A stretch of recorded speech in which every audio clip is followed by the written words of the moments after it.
Mes chers compatriotes, notre pays est en train d'être détruit sous nos yeux.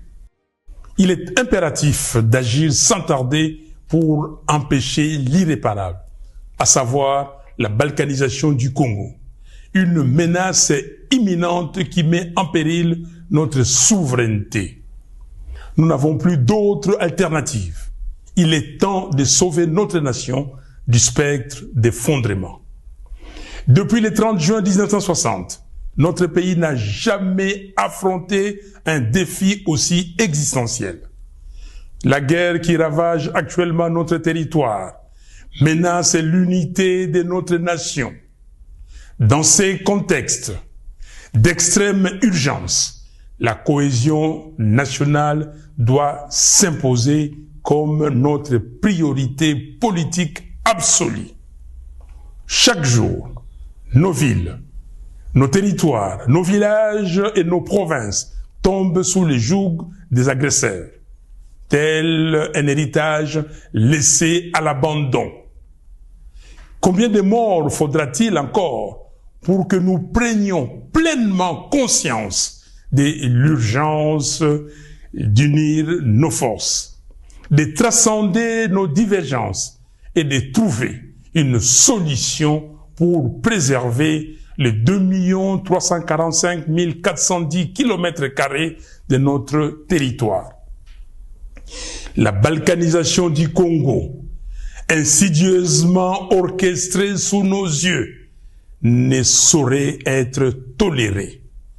C'est un projet ignoble, une profanation de l'héritage légué par Simon Kimbangu et Patrice Lumumba.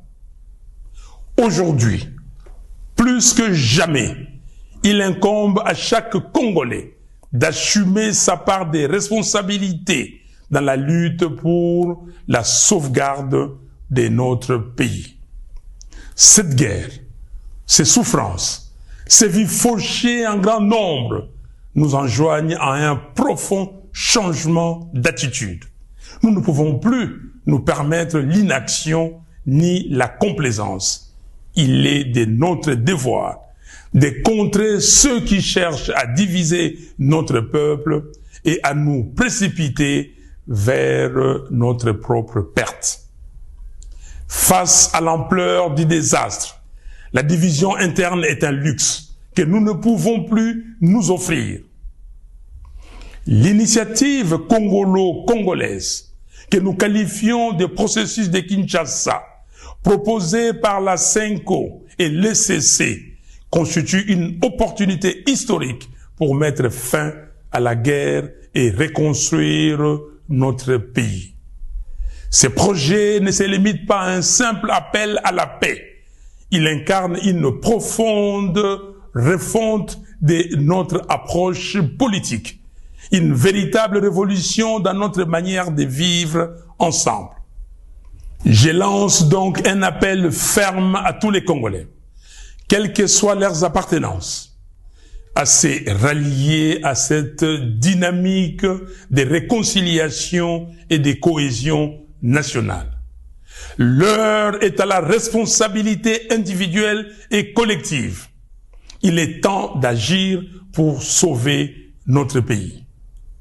J'exhorte Corneille Nangaa à déposer les armes, à faire prévaloir l'intérêt supérieur de la nation, en pensant à l'intégrité de notre territoire national et surtout à reconnaître les droits inaliénables à la vie de ses frères et sœurs.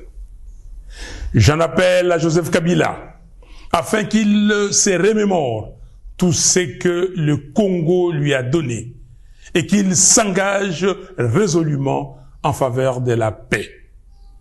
J'invite Félix Tshisekedi à mesurer l'ampleur du désastre qui accable notre pays et à soutenir sans réserve l'initiative des évêques de la CENCO et des pasteurs de l'ECC. J'encourage enfin l'ensemble des responsables religieux à s'unir derrière ces processus salvateurs pour notre nation. C'est une catharsis. Mes chers compatriotes, il est impératif que nous agissions sans délai pour mettre un terme à la guerre, stopper les massacres des Congolais, en finir avec les déplacements forcés de nos concitoyens, restaurer l'intégrité de notre territoire et alléger les souffrances de notre peuple. Il est temps de replacer notre nation sur la voie du développement, du progrès et de la dignité. Que Dieu bénisse le Congo et son vaillant peuple. Je vous remercie.